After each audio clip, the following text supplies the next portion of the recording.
Hello everyone, কেমন আছেন সবাই?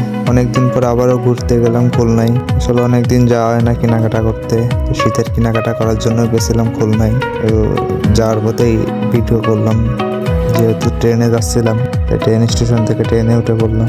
নপাড়া থেকে লোকাল ট্রেনে উঠছিলাম। নপাড়া থেকে খুলনা পর্যন্ত 10 টাকা দিয়ে, 3 জনে 3 × 10 = 30 টাকা দিয়ে খুলনা পর্যন্ত পৌঁছে গেছিলাম। যাওয়ার সময় একজন দেখে ঝুলতে ঝুলতে যাচ্ছে, আমাদের মধ্যে একজন, ওর নাম সাকিব। তোর একটু ভিডিও করলাম।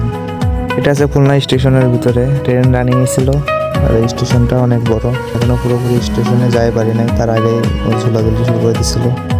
স্টেশন থেকে বেরিয়ে চলে গেছিলাম ডাক বাংলা মার্কেটে। মার্কেটে যে অনেক ঘোরাঘুরি করে কিছু কেনাকাটা করছিলাম।